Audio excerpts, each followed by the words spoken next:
Good morning to all my friends and family, and welcome to Jim's 5am Club, and welcome to episode number 600. I've reached 600 in English. I just can't believe it.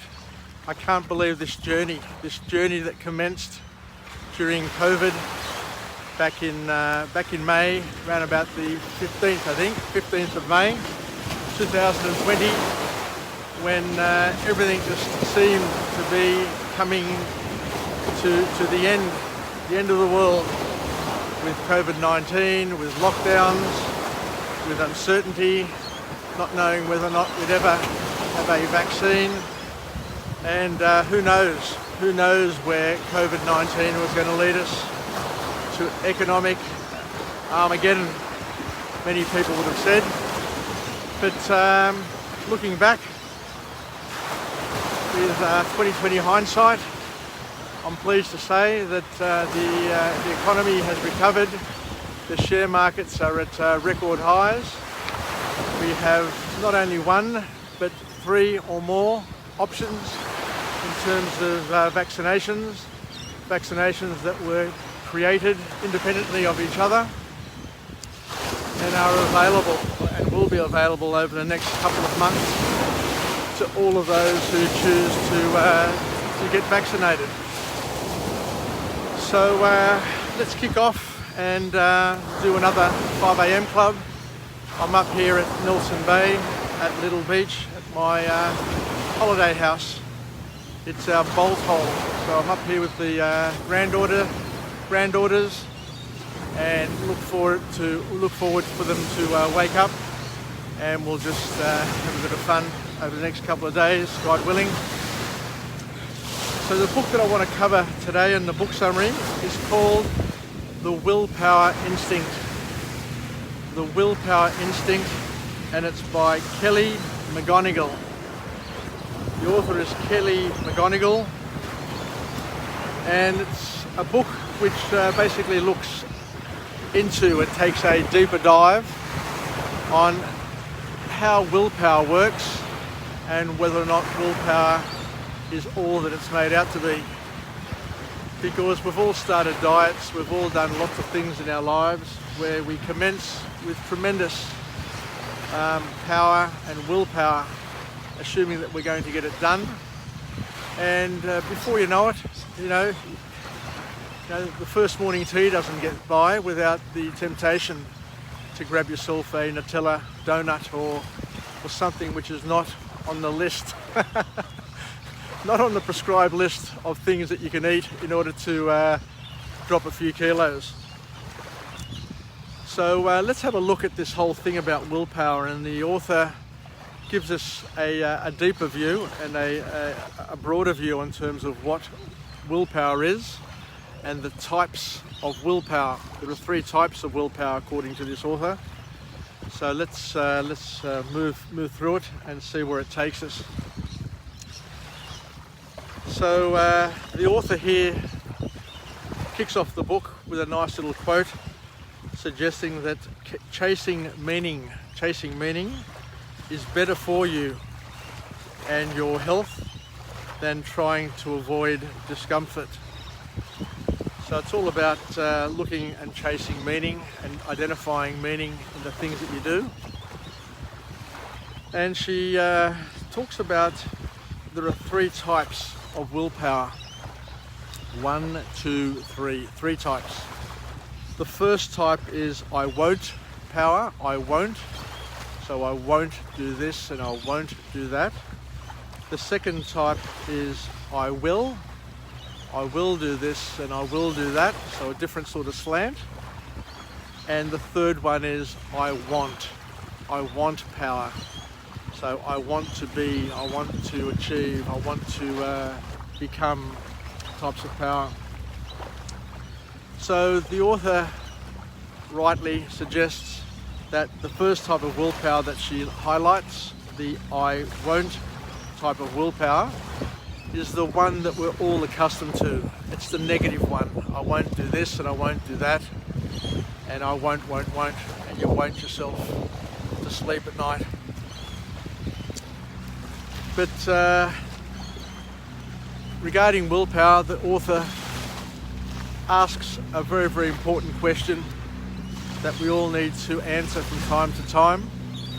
And the question that they ask, or she asks, is what habit? We need to sit and think and reflect. What habit is hurting my health, happiness and career the most? And it's important to be able to reflect, to sit back and look and identify the things, the habits, the things that you do habitually, automatically, from day to day, from hour to hour, from moment to moment, that bring about your downfall, and the habits which have the greatest impact on your health, happiness and career, as well as your relationships. Because the author suggests that this will help you identify your won't candidates, the things that are bringing you down, the things that are causing you the most damage. This question here will help you identify the things that you need to stop doing, or at least swap out and do differently. So then we go on to looking at the next type of willpower, the I will power. And it's a force that helps you do what is uncomfortable, but what is important. Uncomfortable, but what is important. You know, it's not all about comfort. It's not all about beers and Skittles. From time to time, we need to identify the things that make us uncomfortable, that are important for us to sort out and get done in our lives. Because it's only by breaking away from our comfort zone that we're going to be in a position to reach our goals.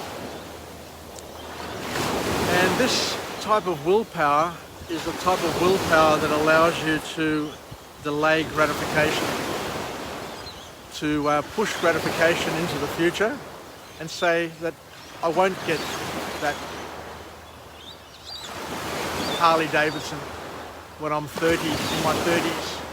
I'll wait for later on in my life when it will mean more to me and it will give me more joy. Problems with my video. So the sort of question that you need to ask yourself is which habit should I do every day in order to reach my goals?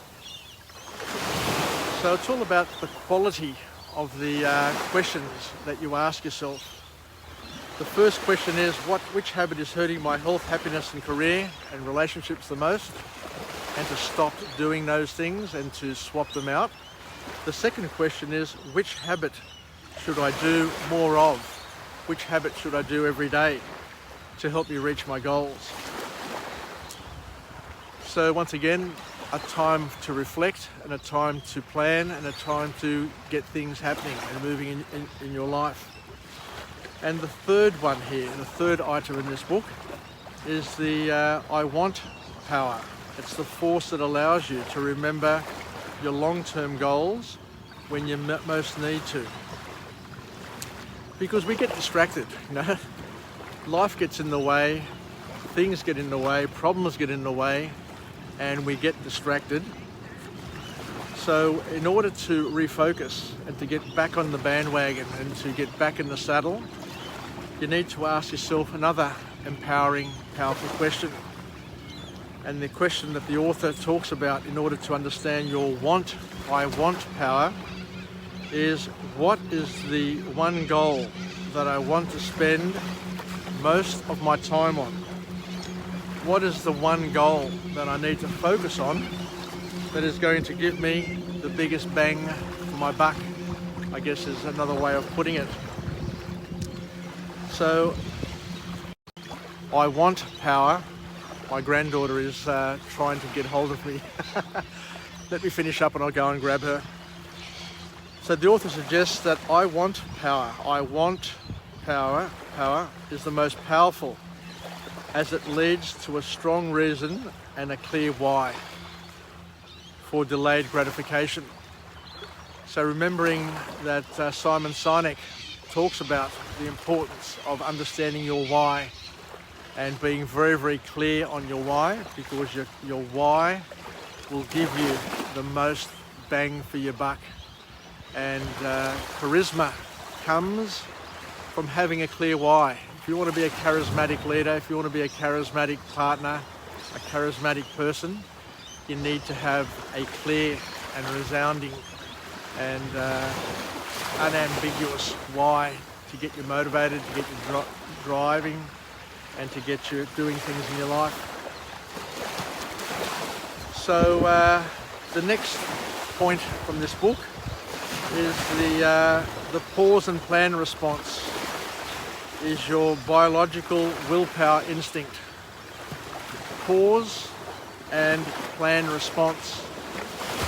Because we know that primitive man had a flight or fight response. Then the next level of evolution was the pause and plan response. So you're walking through the bush and all of a sudden you see a tiger or a lion, who's a hungry lion and a tiger. And then the first thing that people would do is to freeze. You freeze to try and give you time to think. So this technique will help boost your willpower when you are feeling challenged. So instead of reacting and doing something which you're going to regret later on, the best thing to do is to pause and plan, or pause and reflect, or pause and think. So instead of reacting with a fight or flight response, you instead pause and reflect by shifting your attention. And it gives you a time buffer, because we all need time between stimulus and response to think about it. Now, do I really need this Nutella donut at 7 o'clock in the morning, which is going to spike my sugar levels and then get me hooked on sugar all day, where I'll be eating rubbish all day and not getting any closer to dropping those 4 or 5 kilos that I've put on during Christmas? Because it's in this buffer zone and in this time buffer that you are able to indulge and make better decisions. So it's all about training. So it can be trained, as willpower is a muscle. We've got to understand that willpower is a muscle, and we've talked about this before, but let's reflect on it again. Willpower is a muscle, but it's a muscle that gets exhausted over time, and hence people tend to make bad decisions later in the evening, especially if you've had a few drinks and you're not in the most resourceful part of your day.